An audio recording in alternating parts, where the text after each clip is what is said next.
Merci. Donc, avant de commencer, je vous demande d'observer une minute de silence à la mémoire de nos disparus.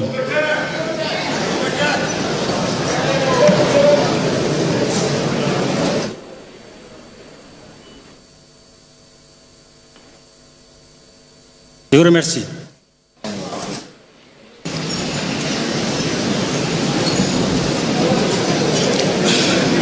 Monsieur le Premier ministre chef du gouvernement,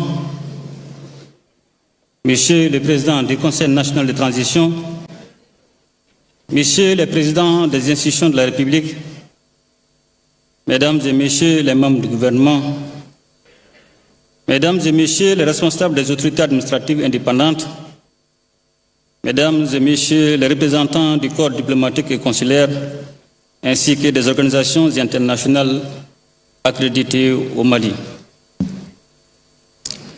Monsieur le Président de la Commission de rédaction du projet de la Charte nationale pour la paix et la réconciliation nationale, Mesdames et Messieurs les membres de la Commission de rédaction du projet de la Charte nationale pour la paix et la réconciliation nationale, Mesdames et Messieurs les représentants des autorités religieuses et des légitimités traditionnelles, Mesdames et Messieurs les responsables des organisations de la société civile, distingués invités, Mesdames et Messieurs, par la grâce d'Allah, nous sommes réunis en ce jour 22 juillet 2025 pour une circonstance toute particulière qui participe de notre volonté commune de bâtir un avenir de paix pour notre nation, de notre engagement à traduire en actes les aspirations profondes du peuple malien. La présente cérémonie est d'autant plus singulière qu'elle est porteuse d'un rêve collectif, celui de l'espoir d'une paix durable et la cohésion sociale, en somme la réconciliation dans notre chère patrie. Cette cérémonie solennelle, marquant la remise officielle du projet de la Charte nationale pour la paix et la réconciliation nationale, elle constitue une étape décisive dans notre quête collective d'un avenir meilleur. Cette charte, fruit d'un dialogue national inclusif et enracinée dans nos valeurs, exprime la souveraineté retrouvée du Mali sur ses choix de paix, de justice et de cohésion sociale. Après tant de soubresauts, d'incertitudes et de ressentiments à la suite ou à l'occasion de situations de crise ou de conflits, l'heure est venue de penser les plaies, d'écouter les voix longtemps tues et d'envisager l'avenir sous de meilleurs auspices. Le sacrifice consenti par les fils et les filles du Mali pour cette paix est un legs précieux qui fonde notre volonté d'aller vers une nation réconciliée et résolument tournée vers le développement. La grande conscience de notre histoire multiséculaire et la sagesse collective que les Maliennes et les Maliens ont sans cesse démontré demeurent des atouts pour relever ces défis majeurs pour la nation. À ce tournant décisif de notre histoire, nous devons tous, dans la résilience et dans la conviction d'un lendemain meilleur, joindre nos efforts pour que le Mali continue d'être, de se développer et de durer. Mesdames et Messieurs, les défis auxquels nous sommes confrontés sont certes multiples, mais il nous appartient cependant de les transformer en opportunités afin de réduire à leur simple expression les pronostics les plus défavorables contre la marche souveraine du Mali. Victime de manœuvres géopolitiques habilement orchestrées, notre État avait été affaibli à dessein et son intégrité territoriale sérieusement ébranlée par des velléités séparatistes sur fond de terrorisme suscité et activement soutenu par des sponsors étrangers.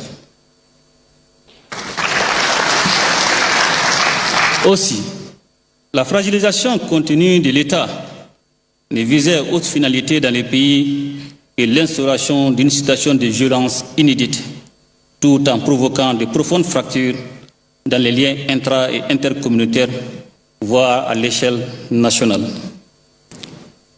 Notre État a été victime de manœuvres géopolitiques, de pressions exogènes et de stratégies visant à diluer sa souveraineté. Ces menaces, habilement orchestrées, ont ébranlé notre cohésion, instrumentalisé les différences communautaires et affaibli notre intégrité territoriale. Fort heureusement, le discernement, la résilience et l'esprit de responsabilité du peuple malien ont permis de contrer ces tentatives et de préserver l'essentiel. En démontrant ainsi son attachement à ses origines profondes comme bouclier et en développant la pleine conscience de son unité, le peuple malien entend désormais s'illustrer dans la résolution de ces crises et conflits à travers des mécanismes endogènes.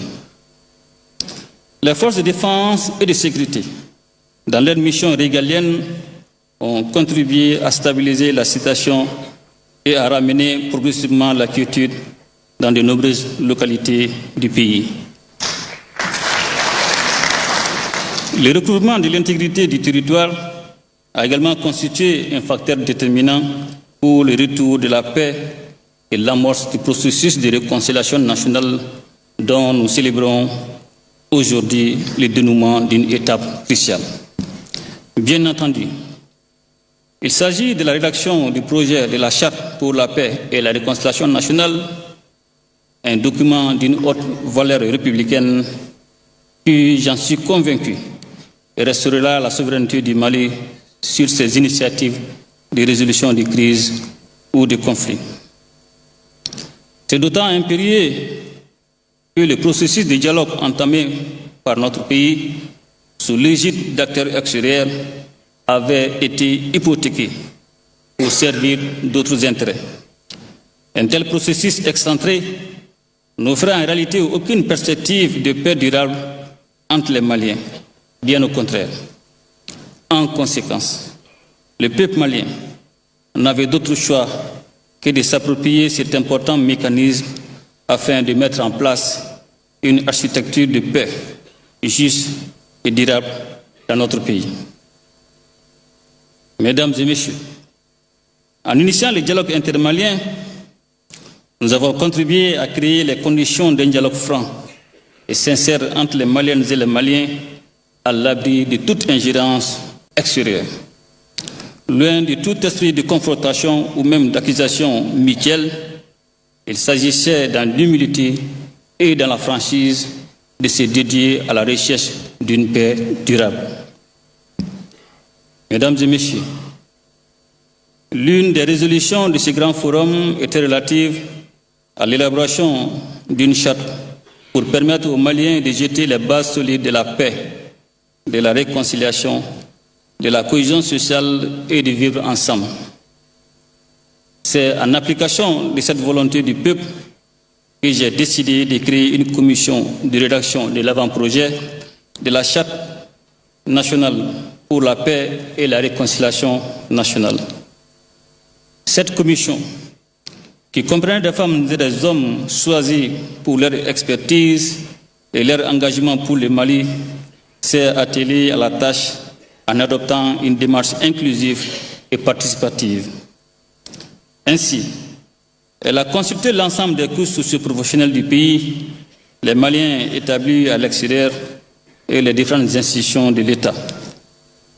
Ces importantes rencontres ont permis d'identifier les problèmes majeurs qui conditionnent la paix, la cohésion et la réconciliation dans notre pays. Mais aussi, elles ont servi de cadre pour indiquer des pistes de solutions pour une réconciliation effective, gage d'une paix durable. Mesdames et messieurs, l'approche participative ainsi imprimée au processus de dialogue a permis de recueillir les préoccupations des différents acteurs, mais également d'aborder des sujets d'intérêt global qui engagent la vie de l'État et de la nation. Parmi les domaines analysés, nous pouvons citer la gouvernance, l'éducation aux valeurs, la culture, la justice, l'éducation, la lutte contre la corruption, la gestion des ressources naturelles, les médias, la jeunesse, la paix, la défense et la sécurité. Mesdames et messieurs, en recevant le projet de charte pour la paix et la réconciliation nationale, je demeure convaincu que l'espoir est largement permis pour l'accomplissement du rêve collectif des Maliens de bâtir un avenir de paix, de réconciliation et de cohésion sociale. Nous devons sans réserve ni blocage et contribuer à l'avènement de cette nouvelle lueur d'espoir, appelée à illuminer nos cœurs et nos esprits et à redonner au Mali toute sa splendeur sociale d'antan, faite d'humanisme, de solidarité et de paix. Les épreuves que nous avons traversées ensemble doivent désormais constituer le ciment de notre unité retrouvée. De par sa noble vocation, la Charte nationale pour la paix et la réconciliation doit à l'avenir fédérer les énergies positives autour de nos valeurs et principes de paix et de cohésion nationale. Elle doit également constituer une garantie de notre équilibre social et de nos politiques de développement. Cette charte est appelée à devenir le socle commun des politiques publiques, des stratégies de paix et de réconciliation et de l'action collective pour notre avenir. Elle guidera nos institutions, nos autorités traditionnelles, notre société civile et chaque citoyen dans la quête d'un Mali apaisé et uni. Mesdames et messieurs, avant de terminer, je tiens à adresser mes sincères remerciements à l'ensemble des membres du comité de rédaction du projet de charte ainsi qu'à tous ceux qui y ont contribué. J'adresse en particulier mes vifs remerciements au président de la Commission pour la clairvoyance, la rigueur méthodologique et l'esprit de conciliation dont il a fait preuve tout au long de ce processus historique.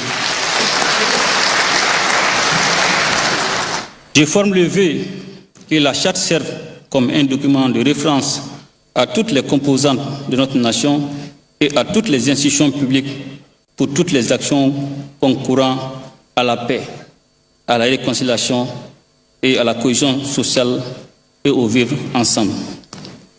Le Mali, engagé dans la refondation, grande œuvre nationale et salvatrice, a besoin de tous ses enfants.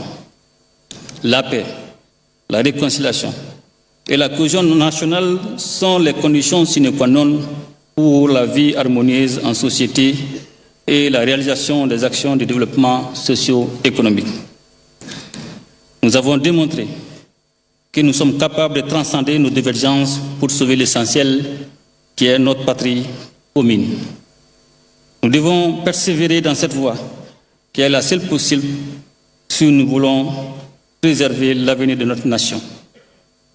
Nous devons désormais faire vivre cette charte non comme un texte figé, mais comme une boussole vivante pour bâtir ensemble le Mali croix. Qu'Allah bénisse le Mali et protège les Maliens. Je vous remercie.